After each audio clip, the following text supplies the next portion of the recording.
What's going on, everybody? You've got the cardboard coach here with your boy, Coach Co.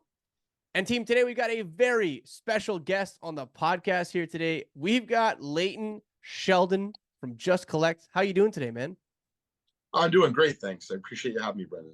Of course, I'm excited to have a hobby vet in here and someone that I've had the pleasure of meeting in person finally at the Philly Card Show. And I'd like to talk a little bit about that. So, what brought you to the Philly Card Show? Sure. So my company, Just Collect, and my other company, which is really in the breaking world, vintagebreaks.com, we're both exhibiting at the convention. And this is a convention that we exhibit at 3 times a year. But it really is, other than the national, like the only staple show. And there's plenty of other good conventions, like Toronto, we were just talking about offline, like Chantilly, Virginia this weekend. And those shows on occasion we do exhibit at, but I much rather be able to walk the floor at those and, walk and talk and make content and buy and sell and trade. And the reason why we were in Philly is because it's local. Yep.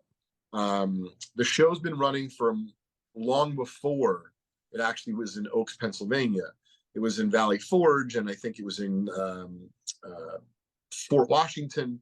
And so even though it's changed locations, what I find, Brendan, that if a show stays in the general vicinity of an area and there's no other substantial shows that have popped up that have taken away from that, I believe that that's part of the reason for success for that show. But I also believe it's due to Joe Drellick, Hunt Auctions, and the team really, doing the right things. And it took some time. But that's the main reason we were down there, as far as to exhibit. And then, if you want to talk about practicality and reality, whether it be you do a couple of conventions a year or you do a lot of them, the costs start to add up.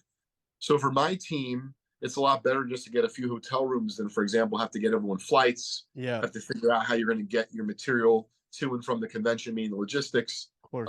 And so in a nutshell, that's why we were there, on top of it being, like I said, a great convention. So that was my first time at the Philly Card Show, and I will 100% be returning because the vibes were immaculate. The people that I guess I didn't realize how many or how central that show is for a lot of people. Like, it's convenient for a lot of people who either live in New York or New Jersey or Philadelphia or Connecticut. Like, I saw so many people that I probably wouldn't normally see at one specific show. And I found that to just be like super heartwarming. It was weird. It was so, even like Steve Menzies from the Expo was there, like from Toronto. I was there from Toronto. Like, it's close enough that there's so many different people that kind of meet up there. And I found an unbelievable amount of hockey. And I was like, that is, for me, that's the magic formula right there. If I can get good people, good vibes, and hockey outside of Canada, I'm down. Tell you, if you can somehow have some good show food there, I'd really appreciate that. But if you have Uber Eats on your phone, yes, there's enough good deli, in the vicinity that you can not have to eat a hot dog that might have been there since last convention. You're not a big fan of the soft pretzel? Not particularly, but if I have to eat it, I'd rather have that than, like I said, an approximate 3 to 4 month old hot dog. Yes. I love that. So you did mention that, there's a difference between you setting up and you walking the floor. What percentage do you think of your attending shows is like setting up versus walking the floor and making content? Should I give you what's actually happening, or should I give you what I'd like to do this year? How about you can give me both. Great. Give me both. Optimism is great. Great. So in recent time, I have gone to a few conventions where I haven't exhibited. But I would say, and I don't know how this is perceived, but to me, it's selfish in a good way, I've gone with my son. So in a few instances, my son has actually outspent me, which is pretty impressive because, normally I like to spend at a card show. It's fun. Yeah. But we really focused on, and he doesn't love sports cards at the moment, but he likes One Piece, for example. And they had some Funko Pops. my point is that if you had to tell me, or if you had to, if I had to say to you, what have I done in the last 6 months? It's probably been evenly split. But Yeah. of the shows that I've gone to where I haven't exhibited, I haven't exactly attacked it the way I would, for example, if I didn't bring my son. Yeah. That being said, I'm thrilled that I did, because it really showed me not only my son's interests are different than mine, at least at the moment, but we can still have a wonderful time. But I really felt like a little kid myself, but candidly, just with a bigger budget. Yeah. And that was awesome, being able to find these Funko Pops with my son. It was a little bit weird and strange because we found them, and even though I know I could afford them all, I wanted to try to teach him something about money and negotiation, or at least asking prices, in a courteous way. Yeah. And the guy took a minute to catch on, but he eventually did. Okay. And so, we bought a bunch of these Funko Pops at that convention. He absolutely outspent me. And we've been having a great time going to a couple of local shows as part of, let's say, a whole day's activities on a Saturday or Sunday. Yeah. And for me, it's really fun because I didn't do a whole heck of a lot of that with my dad growing up. And I'm glad he's able to see it, and experience it, and also do it in a different way that I might do that particular convention. And so that's taught me a little bit as to what's going on in the market. So that's been really fun. I love Uh, that. I love when, people share moments with either like friends or family or just general loved ones. And I find that, whenever I go to a show with someone who doesn't really know a ton about the hobby, but like wants to kind of get involved, to your point, there's almost like this like giddiness inside you where you're like, I want to show you so many different things. And like, like I want to be the person who guides you into this. And I'm sure that it feels even more special with your son, and to be able to develop those moments with him where they're just not, I mean, there's probably ideal moments, you know what I mean? These are moments that are probably gonna stick with him for the rest of his life. So I absolutely love hearing stuff like that. You talked about, attacking the show in a manner that you wanted to. Is that from a you see opportunity, or you would perhaps be approaching uh maybe some of your buying versus selling a little bit differently if you didn't have your son there? oh, sure. So that was some of what I was alluding to just a minute ago. Yeah. So, for example, this year, I'm definitely putting on my calendar, and evidenced by, for example, in the next few weeks, is Cleveland and Toronto. And so I'll be going to Strongsville. I've never been there before. I'll be going to Toronto the week after. And even though I have my son that weekend, shout out to his nurse, Elena. She's been kind enough to have him do an overnight sleepover, and Crosby's very excited about that. Love And it. so I'll leave the show super early on Saturday morning, but still be able to kind of, as you said, get the best of, and still be able to get out there. And when I say attack the show, I don't just mean buy. As I was mentioning to you just before we got on the air here, there's just a number of people, whether it be in Toronto or I'm sure in Strongsville in Cleveland, that I either haven't seen in a long time, maybe I've never met. And so I think I'm fairly personable. I'm outgoing. I enjoy the hobby very much. And because of some of what I do on my own YouTube channel, people sometimes will recognize me. And so, similar to you, Brendan, it's really fun to kind of shake hands, and I call it, shaking hands and kissing babies, being Yes. political, if you will. But in the hobby, like, how much more fun is that than actually doing that if you worked in government, or if you worked in a corporate job that you just absolutely hated? You're like, hey, how you doing, Mr. Smith? Well, I'm great, Mr. Smith. Like, I don't want to do any of that stuff. But I do it because I like it, and that to me is part of, if you will, attacking. And just, I know we're rambling here, but in a fun way. Like the last Philly show, I didn't have my son. I didn't do a lot of content, but I made a few pieces of content. One of them was about a 1952 Topps uncut sheet that was literally in the booth next to me. Yeah. I also interviewed Dan McKee, who's also in the booth next to me, set up with his buddy with the 52 sheet, about how he owned a 1914 Baltimore News Ruth that he Ooh. sold in like late 80s or early 90s for $8,000. But guess what? He had two of them, and he sold them both. And like, the hobby doesn't know this. So to me, Yeah. that's like the good nooks and the crannies that I Yeah. feel like you can get out of the convention. Don't be wrong, is the, hey, I spent 50 grand at the convention, like, good content? It might be. I tend not to go that way. I'm more focused Hmm. on collections. And if I start to see interesting items or stories to be told from the conventions, I feel like that's what I'm going to attack. And of course, listen, I am going to look for deals, but it's not necessary to make the convention successful. Yeah, I love that. I also love that you used the phrase kissing babies because my girlfriend doesn't understand. She's like, every time I say it, she's like, it sounds weird. And I'm like, I don't, No, no, I was not like, I not don't at know what all. to But the tell thing is, you. there's really not a lot of babies. But the Yeah, yeah. reality of it is, and to probably relay this a little bit in a better way that your girlfriend would understand, right? We're not politicians here. We're No. not political, but there's. I'm really grateful for this. Very thankful. There's my son's 9. There's a lot of like 7 to 14-year-old kids right now that I maybe didn't see 5 years ago. Yeah. I think the numbers are up. So are you kissing them? No, I don't think you're literally No, of kissing course them. not. But I Yeah, yeah. saw you at the convention. I was with a friend, and her daughter was there, and like you made her, she got some packs. She's gonna remember that for a long time. Yeah. And I feel that a lot of the kids, that's the equivalent of kissing babies, is you're Yeah, of giving course. out packs, you're posing for a photograph, you're doing an IG live with someone that's like, oh my God, is Coach Ho? But like I Yeah. think that's super cool and very cute. Yeah. Yeah. I mean, So I think it's a necessary component to, I just like, I mean, I love the fact that, to your point is that I'm humbled enough that this stuff happens to me occasionally. You know what I mean? Like it's crazy. Like I sometimes I'm in disbelief. So I'm like, I will willingly do this stuff forever. Talk to me about your own collecting. So what is, what does Leighton's collection look like? I mean, I know you're heavy into vintage. Do you have like a little bit of ultra modern that you feel tempted to dip into, or like, what does the collecting look like from your perspective? sure, it ranges from literally having a Kalamazoo back card from 1887 and a couple old judges, which one of them literally has my name, Leighton, in his last name. So I have that, of course, in my collection. Love it. But all the way up to, and you mentioned ultra modern. So, I don't have any Wemby's at the moment, but I do have a couple of Otanis. I have a couple Luka cards. And then I have a couple like, Jordan game used. I didn't necessarily get into the Jordan sign cards. They're super duper expensive, Yeah. but I like paying attention to it.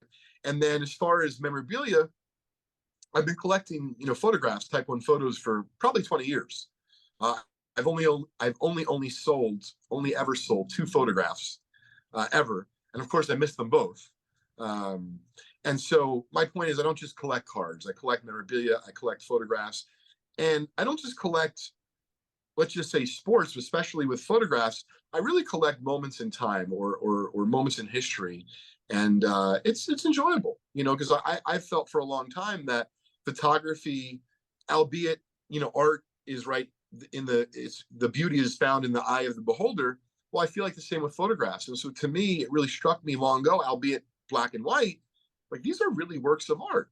They don't have to be ones of ones Yeah. or one of ones to be works of art. And so, I was fortunate to be buying some photographs when they were super duper cheap, and of course now they're not cheap anymore.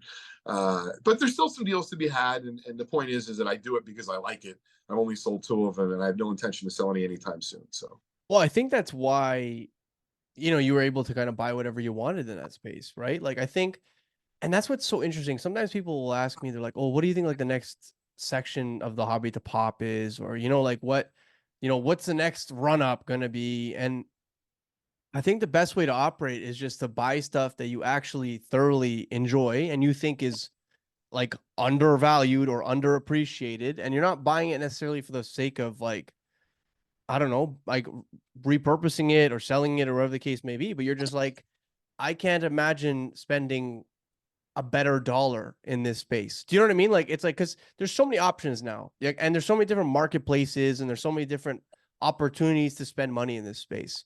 And so if you find something that you're like, man, this is an unbelievable buy. Like this is something that doesn't really matter if what the comps are or what the rest of the market says about this. Like this is just a beautiful photo or a beautiful card, or for me lately has been, and I've been vocalizing this a lot, and not because I want other people to get on it, but it just something that makes sense for me as someone who always collected ticket stubs. Like I think ticket stubs for me is like probably, and I've started to dabble and like I've got a few now, and it just like it took me holding one of them where I was like, man, this is bringing me back. This is something that if this was an opportunity, or if this was regularly done when I was a kid, I would have gotten like every move, not every movie ticket, but like these special moments that I'm gonna remember, I would have gotten them slapped. I would have kept these ticket stubs, and I kept all of my ticket stubs. I mean, unfortunately, they were like bent in half, or like so they were still kept. And perhaps one day I'll think about encapsulating some of those. But for the time being, I'm like, if I can have a moment that I perhaps watch on TV that like really sticks out to me, I'm like, man, that's and then just like a way to encapsulate that, and that's kind of for me, uh, all I'm really looking for a collectible, truthfully. You nailed it. That's what happened with photography. I couldn't believe I could buy a photograph of Kareem Abdul-Jabbar playing against Wilt Chamberlain, and like I remember being $40 or $75 being expensive to me. Yeah, Like, all right, I guess I'll take one. And of course, I wish I would have bought them all. yeah, And once again, not with the intention of doing anything else other than everyone has their thing or things they do. And so if you can afford, as you said, to maybe look under the hood of our particular hobby and say, you know what, I see a little niche that I can't believe I can buy. And I would just say, if I was going to give a tip to folks who are consuming this content later, if you want to keep the cost down, meaning I'm not going to say an item, yeah, but I think you'll like this piece of advice. If the item can't be graded right now in a slab, even if it can be authenticated with a letter, the prices are still going to be reasonable. But once something can be slapped, commoditized by a third party, prices across the board tend to go up. yeah. So, for example, I think I might have been on Jeremy Lee's show, and I don't know if they authenticate rappers anymore. Maybe for a brief while someone did.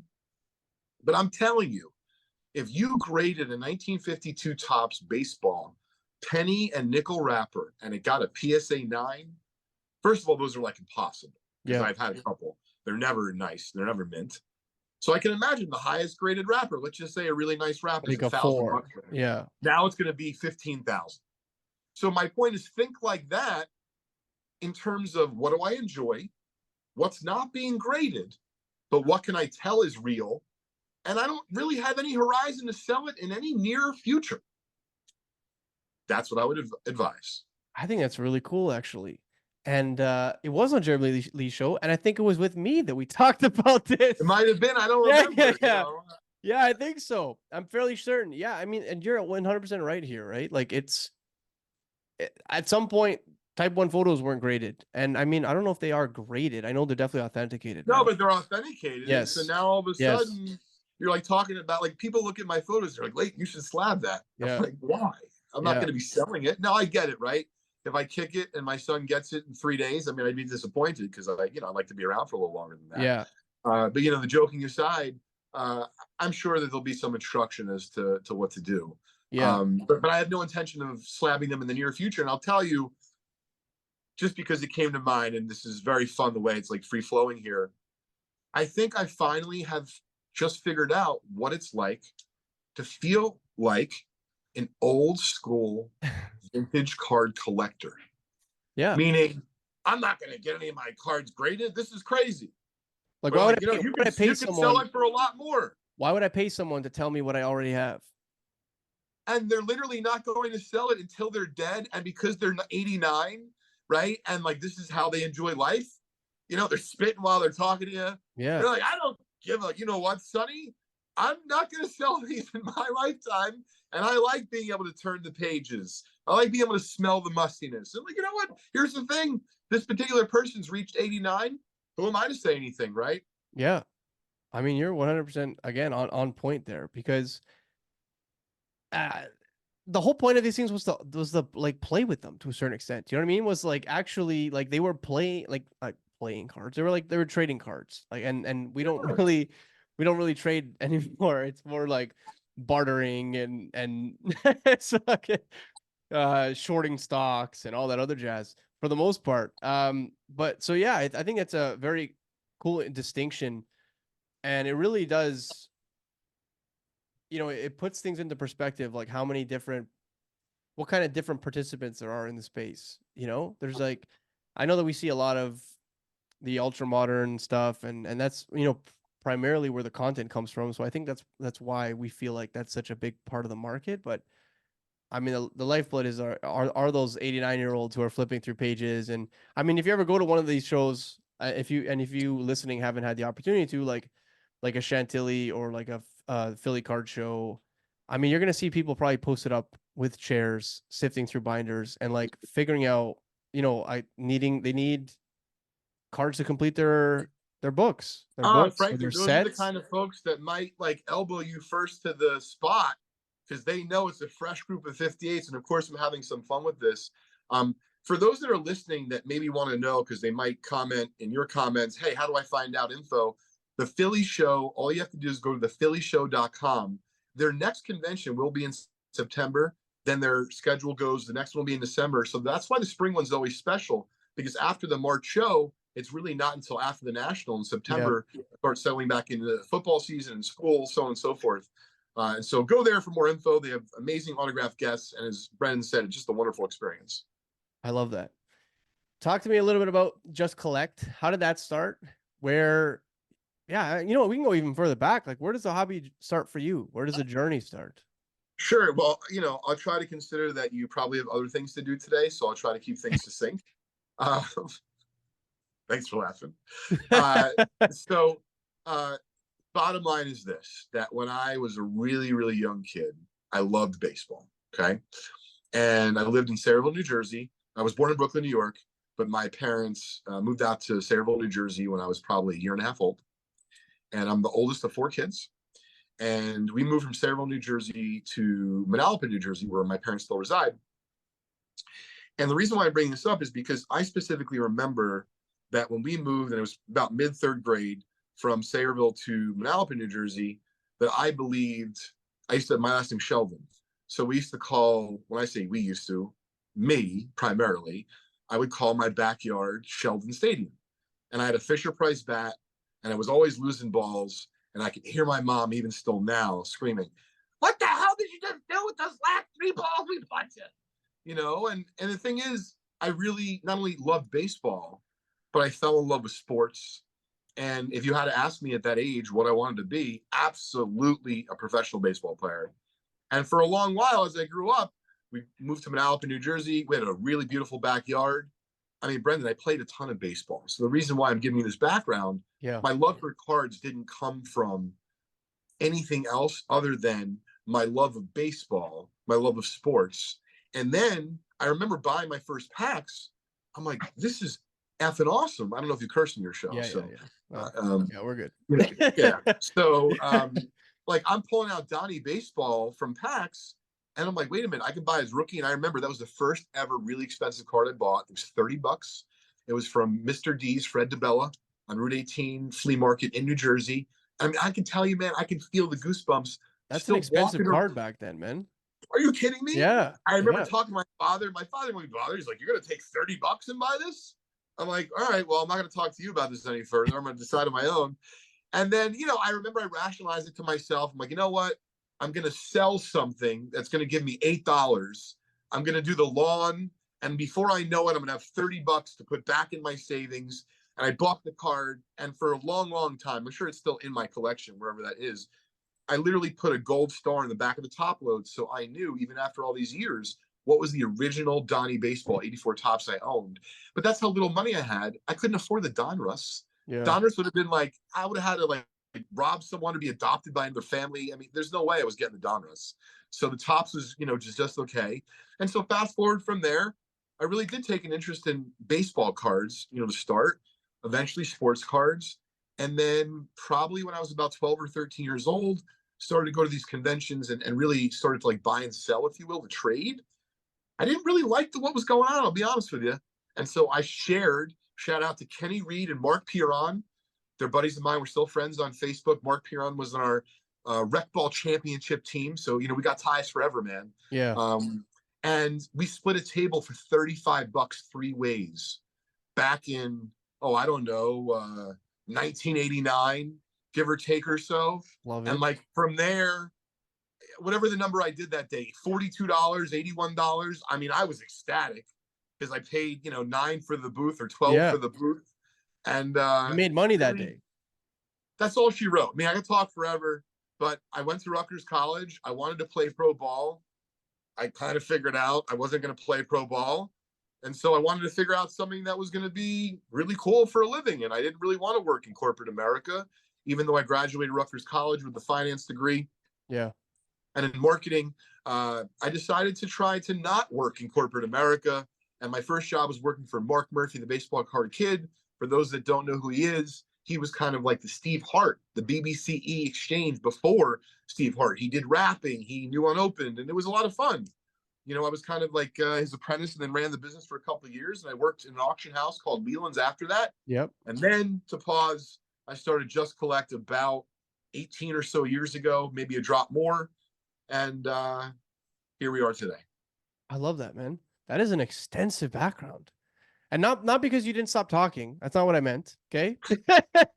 it's it's because I mean there's just so many layers to that, right? Like the first thing that comes to mind is how integral it is to have a space that kids can operate, you know? And like, because I think that if we didn't have that when you were growing up, you wouldn't be where you are today. Do you know what I mean? Like if there wasn't an entry point, if there wasn't a pack in your hand, if there wasn't an opportunity for you to set up at a show with two other friends, like, you know, like these are all opportunities that, you know, up until let's say you were like 13, 14 years old, it's hard to say where your interests would have deviated to, right? Like whether you would still be in sports cards right now. So I think that's probably the first thing that comes to mind. And then the fact that, I mean, you worked with the auction house and even like learning like the behind the scenes when it comes to like the rapping and like I think there's just so many cool layers to that. So can you tell me what was your favorite part in all of that? Like in the, you know, was it starting Just Collect? Was it starting, you know, working at an auction house and seeing what that looks like behind the scenes? Like what was your favorite part in all of that? The journey, all of it, meaning the uncertainty. People think you're effing crazy. And to be clear, when I was graduating Rutgers, I did try to work for the New York Yankees. That was the corporate job I would accept, like meaning working for a pro sports team. Yeah. And when I found out that most of these positions were unpaid or they paid you like what the equivalent was minimum wage, I'm like, I just put myself through college. Like I can show you my degree. Here's my Yeah. bills because I financed my education Yeah. working at Johnson and Johnson as an undergrad at Rutgers College, and then starting to buy and sell cards at a higher level. And I would say is part of it. It's all the journey. Meaning, you know, I think about some of the people I've met, and then I think about the material. Sure, do I wish I had this back, or would I've done this different? Maybe, but it really is just about the journey. And so, yeah, my life would look vastly different if I was not in this space. And, you know, I don't like to look backwards. I like to look at the present day and forward. And I know for me, like when I take my son Crosby to the conventions, it really isn't to convert him. It's not Yeah. to make him a collector. It's Yeah. not to cause him to love sports. It's so that we can bond and that we can experience life together. And maybe if I'm lucky, I'll teach him something. And maybe if I'm really lucky, he'll probably teach me something if I had to guess too. Without a And doubt. so I mean, man, kids these days they're moving quick. oh, listen, man, he knows how to operate the iPad better than me. That's for sure. Wild. Honestly, you need a crash course every month or every year at least, you know? It's like, okay, well, what's new? I mean, even me, I find myself, I mean, I'm like pretty entrenched in social media, but I guess you only really focus on the things you want to focus on. But I'll have someone come up to me like, "Oh, did you see like this happen?" I'm like, "I have no fucking clue." Like, what are you talking about? Like, I have no idea. But I mean, it is what it is. So you said you don't like looking backwards. I can respect that. I mean, I think you can't really walk forward if you're looking back. That's how you trip. So tell me, what are you looking forward to? Is what something you might be looking forward to? Well, most certainly the national. Okay, If you love had to that. say on a more personal level, Everything. my son's baseball season starts this weekend. So I think that's going to be fantastic. And Is that sorry to interrupt you. Are you like a coach on the team? Are you I am. I'm an of assistant course you are. coach. Of course I'm you an are. assistant coach, and it's really great. And in general, just really looking forward to what life has to offer. Let's say as the weather starts to get a little bit nicer, I play a lot of tennis. So, for example, the tennis I've been playing now weekly is inside, indoor. Yeah, And I know that I love tennis, but I love it that much more when it's outside. of course. Are you a pickleballer? No, No. but I played once on a date and I respect the game. I think it's fun, but I only have a limited amount of time at the moment, a limited Yeah. amount of bandwidth. And so for the amount of time I have, I've decided to keep myself in shape, meaning in the gym, as well as to play tennis.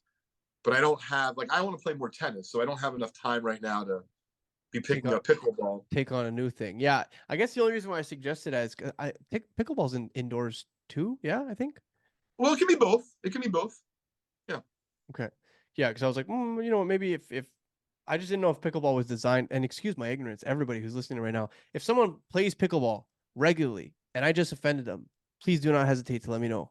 I just, I was like, maybe I'm like, I feel like pickleball might be indoors, you know. Oh, This one, definitely. I'm saying we compete with folks who are sorry. We compete with folks when we're taking, let's say, our clinic or I'm doing a lesson or I'm playing indoor at the club. Yeah, like if we play at 11:30 and we play until 11:30, there's ladies that at like 11:28 and 52 seconds, you can literally not only feel their eyes, but you can literally they're going like this. They're like you could just start to feel the pressure. yeah, And so listen, man, I can tell you, they got us in line. We're like picking up the balls, and like at 11:30 and 1 second, yeah, we're going peace and love. Court's yours, enjoy. they're like hacking at Because your you don't want any ankles. problems with those ladies. Let me tell No, you. of course not, man. They're like hacking at at your ankles with a tennis racket. They're like, hey, buddy, get out of here. Like, Listen, just she's like, shoot. you heard about that guy last week who broke his ankle in the locker room? Like, yeah, I did. It's real terrible. She's like, that was us. Yeah, exactly. Little like the mafia, man. You got It's a PB Mafia, baby. Pickleball exactly. Mafia. I'm excited. So the Nationals upcoming, obviously. This is my first time going to Cleveland.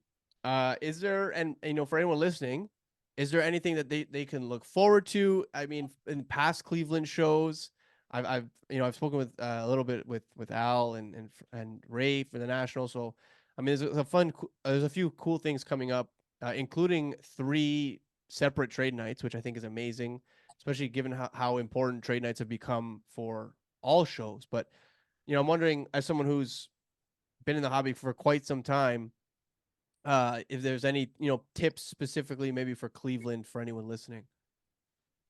Well, the first thing is with all these trade nights, okay, and I know you're into fitness and self awareness Yeah. and mental health. And if you get a moment, love to talk about it. If not, totally cool.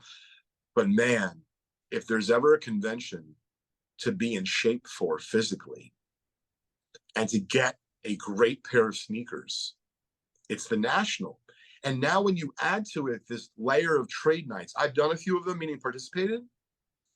Let me tell you something. I'm not a 25-year-old spring chicken anymore. I wish I was. But like, I can't be, we're not going to the club. I didn't know that going to a trade night was exhausting at 11.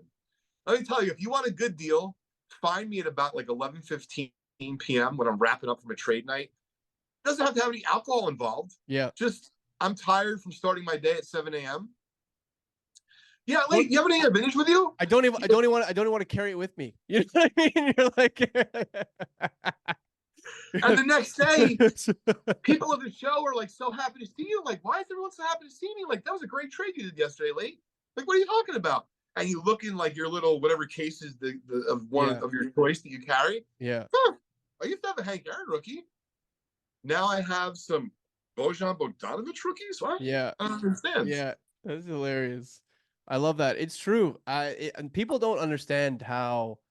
I mean, I'm sure many people do understand, but you know, for anyone listening who hasn't gone like a full day, and you set up at the National, right?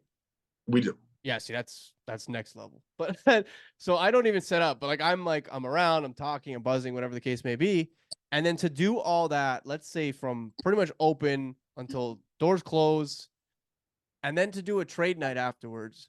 And like you somehow find a way to squeeze in a meal here and there. Possibly eat and use the bathroom. That's like, you know what I mean? Barely. And then you're pretty much going to like 11:30. That is I mean, if you want intestinal fortitude, that's it right there. And That's let me throw out a little wrinkle, yeah, because we've all done this as a collector, an investor, a dealer, as a dad, as a mom, as yeah. a parent, as a friend. You're like, hey, Jimmy, did you put away that mantle I bought at the show when you went back to the room? And Jimmy's like, dude, I haven't been in the room all day. You're like, no, man, didn't you go when you were in the hallway? No, man, it was crazy. I saw Barry Sanders walking, and then there was Yeah. Coach Poe, and I got a selfie. And like, what I'm saying is, we've all been there. We're like, wait a minute, what did I do with that cash? What did I do with that card I bought? So it's not just the physical endurance Yeah. of the whole day, but it's the mental endurance of making sure you don't lose your proverbial shit in your mind. Yeah. I try to take as many photos as possible. So like that's like I'm not just talking about photos of like people walking by or like every time I make a deal, I just try to take a photo because I will forget. Like just like so much happens and like I just try to track the lineage of like what happened throughout the course of the day. It's like it's funny you mentioned like oh no there's no drinks involved, but like by the end it sure in hell feels like that. You know, it feels like I've been inebriated for quite some time. So I'm like, I need to kind of retrace my steps, like a dude, where's my car scenario, or like, Great, how did we great get movie, here? great reference. And I'm only throwing this out there because we're talking about like, hey, tips, Yeah, of and we're having some fun, but we also want to be sincere and legitimate and give people good advice. course. So as far as the national goes, Cleveland is a little bit different than the other conventions because Cleveland will kind of be isolated, and then the hotels will be in the surrounding area. Yep. So, just my hot take is, if you want to fully enjoy the national experience, a lot of times in the past, even if you went to the national an hour late, 3 hours late, you're like, you know what? But in Chicago, walk across the street, I'll see my buddies at Gibson's or what have you. It's not going to be as communal afterwards because just physically, with all the hotels being spread out, is impossible. So I would encourage you to take advantage of the show floor as Hmm. much as you can, and to take advantage of the trade nights as much as you can, because I believe once you're back at your hotel, it's just the way that the city is spread out and the way that the convention is confined to this one little area. It doesn't operate with the same type of feel and ease to get around, meaning after the convention, after hours, or even during the day. If you like to go back to your room or drop stuff off or whatever the case is, it's not as accessible in Cleveland, meaning it's not as quick, it's not as convenient. So it's something to keep in mind. I think that's fantastic advice, and a few people have told me that the like from a logistics perspective, like where you're staying is a little bit more complicated than it would have been in Chicago, for instance, where you literally just cross the street. There was like I think there was like three hotels on the block, next to the right next to the road. What's Oh, it was the amazing. Yeah, it was amazing. yeah, and so like there was one even you walk over the bridge, like it was like very convenient. And I got an Airbnb slightly like a little bit further away from it just because I like my morning walks and truthfully I like just having a little bit of time to decompress away from everything. And I think it was maybe a 25 minute walk and it was wonderful. So it's going to be very interesting to see how I can replicate that in Cleveland. So I'm excited. I'm obviously looking forward to continuing to spend time with you and many other great individuals in the space. Leighton, man, I'm going to give you this opportunity to absolutely plug whatever the hell you want. Uh, Thank you so much. So go for it.